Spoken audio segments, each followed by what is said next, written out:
selamat pagi. Assalamualaikum warahmatullahi wabarakatuh. Perkenalkan, nama saya Farida Yusriani Nursyati. Di sini saya akan memberikan materi atau membahas tentang cerpen. Sebelumnya, seperti yang kalian tahu bahwa cerpen itu kan cerita pendek. Akan tetapi di sini kita tidak akan mempelajari tentang hanya cerpen-cerpen itu saja, tapi di sini kita akan belajar mengenai struktur kebahasan cerpen, tentang ciri-ciri cerpen, dan materi yang lain. Mohon maaf sekali kita tidak bisa bertemu melalui Zoom Meet atau WhatsApp group karena materi ini akan Ibu jelaskan melalui video di kanal YouTube ini agar kalian lebih memahami dan lebih jelas mengenai tentang struktur kebahasan cerpen, ciri-ciri cerpen, dan lain sebagainya. Materi pada pagi hari ini akan Ibu jelaskan melalui video tayangan di kanal YouTube ini. Jadi kepada teman-teman dimohon untuk menyimak materi pada tayangan video ini. Cerpen atau cerita pendek. Pengertian dari cerpen. Yang pertama, cerpen merupakan salah satu dari bagian dalam prosa yang berbentuk cerita fiksi dengan hanya melibatkan satu konflik.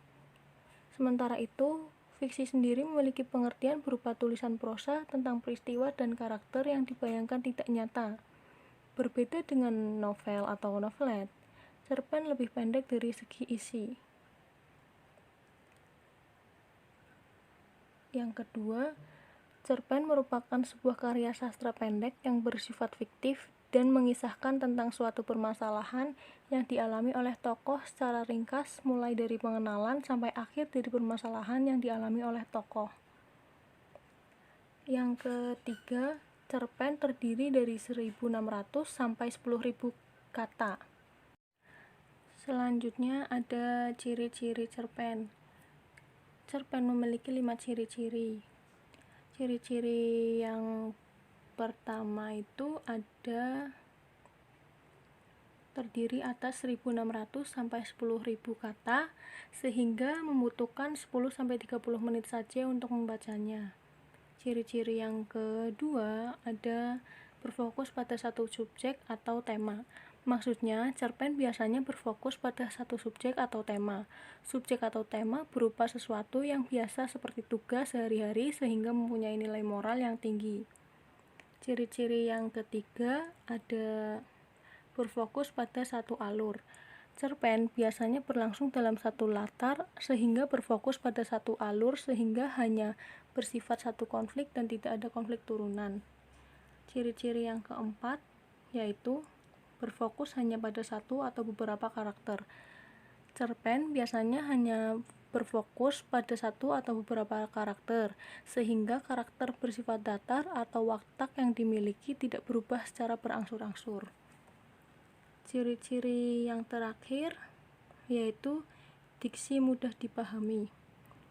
Pemilihan diksi pada cerpen itu menggunakan diksi yang mudah untuk dipahami atau bahasa keseharian.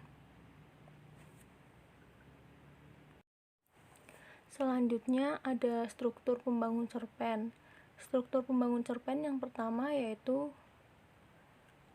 abstrak atau gambaran awal. Abstrak atau gambaran awal sebagai bagian dari cerpen yang bersifat pilihan, abstrak memberikan gambaran awal cerita.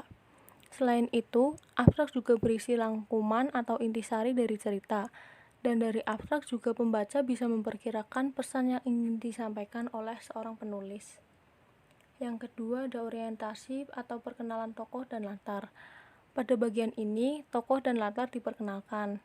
Latar yang terdiri atas latar waktu, latar suasana dan tempat, diceritakan baik langsung maupun tak langsung. Begitupun dari watak tokoh. Untuk yang selanjutnya atau yang ketiga yaitu komplikasi atau permasalahan dari cerpen. Di bagian tengah, seorang penulis memiliki tugas yang sulit untuk membuat pembaca tertarik.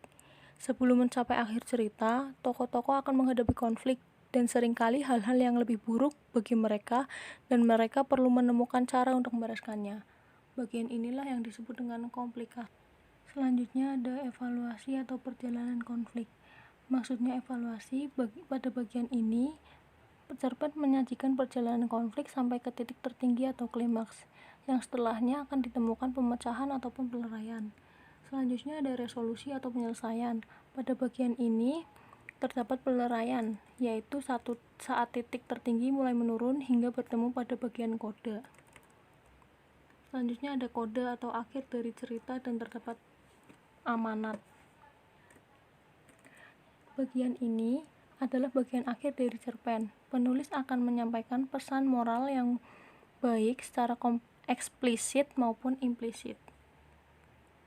Demikian materi yang bisa saya sampaikan pada pagi hari ini. Apabila teman-teman ada yang ingin ditanyakan atau masih belum jelas, belum paham mengenai cerpen yang telah saya